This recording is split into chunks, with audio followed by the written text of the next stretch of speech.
Hey everybody, welcome back to Why Not RV. On this week's episode, we're going to be installing our 5,300 watts of solar onto my Montana's roof.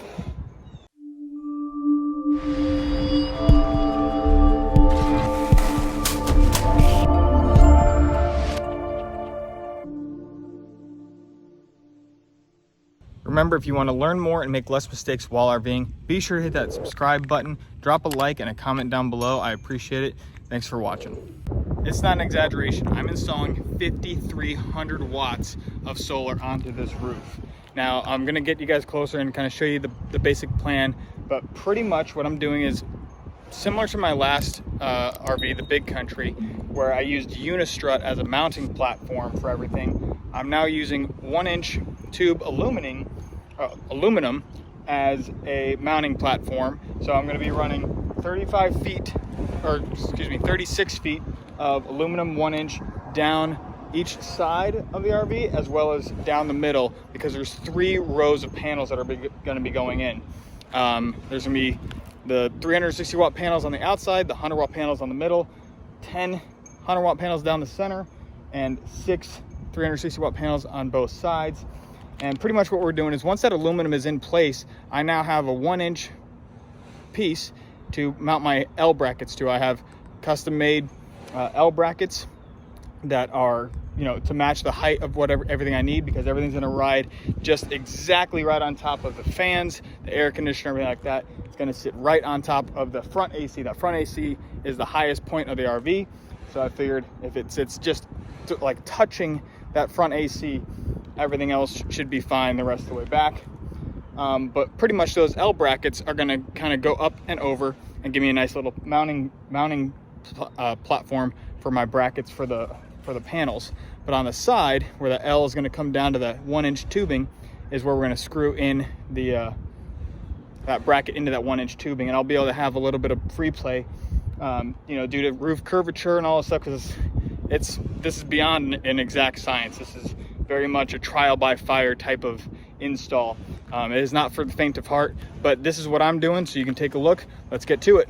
Starting here in late 2021, Keystone started installing a minimum of 200 watts of solar with every single RV. So my Montana had a 200 watt solar panel right here, which you can see where the 4 feet used to sit. And so the first thing I had to do was obviously get that panel out of the way, because it does not fit my design for the rest of my panels. So it was just as simple as cleaning out some of the lap sealant and having access to the bolt, undoing the bolt, using a little knife to cut away the rest and lift it up. Now, of course, these are now potential leak points. So I'm gonna have to make sure that I seal these up real good. So I'm gonna get them cleaned up, and I'm gonna either use some Eternabond tape over top or just lap sealant over the entire thing. Again, this entire roof is gonna be covered in solar panels, so normal rain isn't gonna be getting onto the roof about 99% of the time. There is still gonna be some moisture and some water that can get to it and everything like that, but honestly, I'm not overly concerned about leaks, because the solar panels are literally creating, like, as if this thing is parked under a carport. The roof is gonna be entirely covered, almost from the front all the way to the back. It's 35 feet worth of panels, and I think the roof itself from edge to edge of the front cap to rear cap is like 38 feet. It's pretty darn close. So we're gonna be just a few inches off the front, so I have access to my front cap seal, and then about 2 feet off the back, which you'll see that. But again, it's gonna be completely covered by panels, so I'm not overly concerned about water getting down. But I am gonna still, again, get these nice and sealed, make sure that I don't get any water going through those old holes. So we're making our own junction box up here. I already have the box mounted in here, and my wires are all set. I have 3 sets of black, 3 sets of red, so positive, negative on each. And I got these MC4 connectors off Amazon. I'll put a link in the description below. But as you can see, they have a nice little gasket on it, and it's just gonna go right through the wall, so that I have, I'm gonna set up probably, 1, 2, and 3 kind of thing, so I can put in my 3 different sets of panels. Here's our finished little project for, I got 1 set, 2 sets, and 3 sets. These 3 are all going to 3 individual MPPT charge controllers. So I got a positive, negative to each one, positive, negative. And this is all good. Now I can go ahead and put this on, which this has a nice little weather tight seal on it. So we are good to go. Sorry about the wind. For most of the recording today, there's just a little bit of breeze. It's gonna come and go, and I'm not gonna take the time to wait to reshoot stuff. So whatever it is, it is. So right now I got all of our aluminum up here. I'm not sure if you'll be able to see it all from the camera, but it's all just kind of in place of where everything's gonna go. We got our front pieces here, the middle pieces back there, and then of course all the outer stuff. I already drilled holes. Let me kind of give you a little close up here. So my pan head screw is going to fit through there and come out the bottom there, and that's going to be basically where I'm going to essentially just put a dab of lap sealant into each of these holes. I'm going to screw the pan head screw down into it, and then we're going to come back on top and put another little dab of lap sealant on top, and it's self-leveling, so it should go ahead and cover that screw. So the first bit that's in there is going to get sucked down in with the initial screw, and then the second bit's going to cover the screw head. So that's what we're going to do. We're going to get these all mounted. We got to measure out exactly where we want these middle ones for the 20-inch panels, but that's pretty much it. Let me give you a quick view of how we are securing our screws through and making sure that they're nice and sealed. All right, so what we're doing here is we're basically putting in a little bit of lap sealant inside our holes that we made.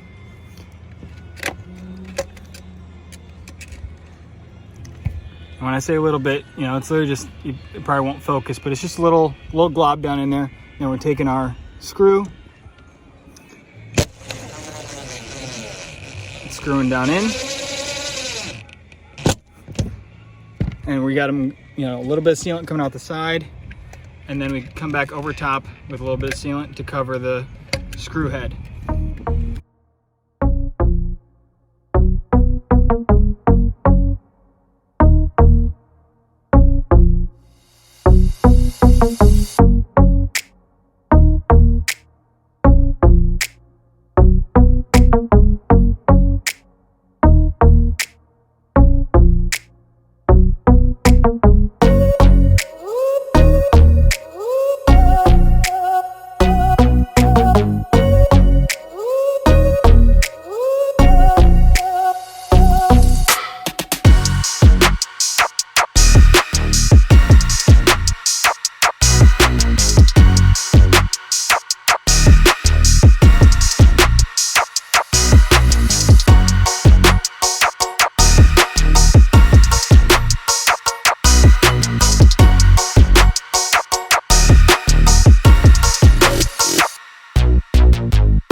Day two, putting these panels up here.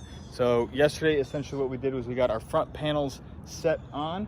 I used L brackets up front, which I still have to trim down, and then everything is coming up onto our racking system.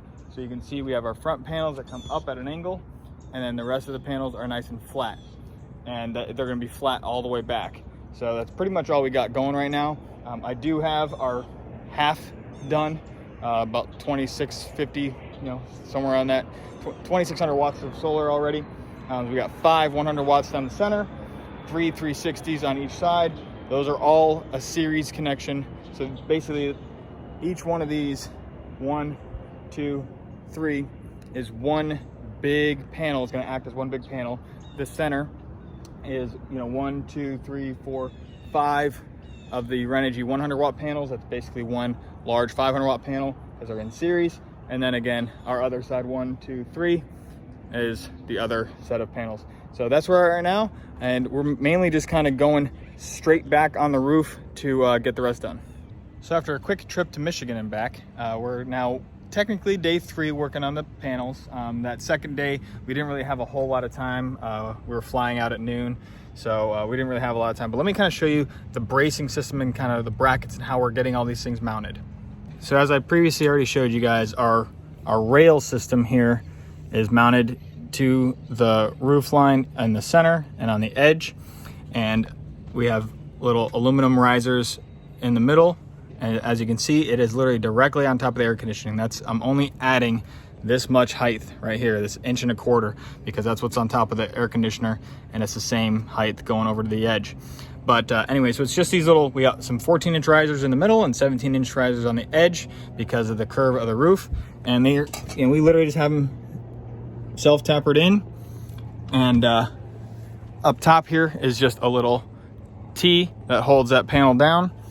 And as you can see, we have T's in as many places as we can. Basically, there's at least 2 per Renogy 100 watt panel. So it sometimes will equate to 3 on the big panel. You see 1, 2, 3 right here, plus our ones on the edges. So these big panels already have 5 points of contact that it's being held in by. And then on a couple of these Renogy panels, what we're doing is after the fact, after it's all mounted, we're actually putting a little self-tapper in between the panels, just to kind of hold the panels in a little bit that way. And that's pretty much where we're at. We only got one more big panel left. So we're all the way at the back of the RV. We only have one more big panel left and 2 small Renogy 100 watt panels. And it's basically gonna take us to about the midpoint of that air conditioner. So we're gonna get those on there, and then we're gonna work on the rest of the wiring. And again, just to show you the series parallel connection and how that works. So this panel that's right here in front of us, okay, is the first panel in the set of 3. So that cable right there that's dangling is a positive wire, and that's going to end up going up to the junction box up there. Okay, you see the junction box sitting up there. Our negative comes off and it gets connected to then the positive of this middle panel. And then now off this middle panel, this negative is going to come off. This is dangling here right now, and it's going to go get connected to the positive of the next panel, and then that negative of that last panel is going to run all the way up and tie into the junction box. We're going to have a positive and a negative. Ta-da! So we now have an entire roof of solar array. Like I said, here in the back, I do still have a little platform. It's about 3 feet or so I can get up there. I'll be able to crawl under the panels to get to stuff. Any wiring and whatnot I can clean up. I'll be able to set up a ladder on the side to be able to blow off panels and clean them up. I'll show you around the front side as well, just to show you the angle. But that is over 5,300 watts of solar on the roof of the new Montana. So and again, the wiring is series parallel connection. So up front, on one side and the other side are the same. They go to 2 separate MPPT chargers. We got 3 panels in series and 3 panels in series. So you have 1, 2, 3 in the front, 1, 2, 3 in the back, and those are both paralleled together to 1 MPPT. And then same thing on the opposite side. And then down the middle, there are 10 Renogy 100 watt panels, and those are wired in series parallel as well, but they go 5 and 5. So they're basically 500 watt arrays each. So that's what we got going on. There's that new solar roof. So up here at the front, I got these brackets I just need to trim down right now, which I'm about to do just with a little hacksaw, shorten those up. But you can see how we have the panels with just L brackets up front, pretty tight to the roof. Of course, the roof curves, so that's where you see that bigger gap going over that direction. But pretty basic way of mounting in terms of just standard L brackets. From this point back is all on that channel stuff that I put down. It's only up front that I use these L brackets into the roof.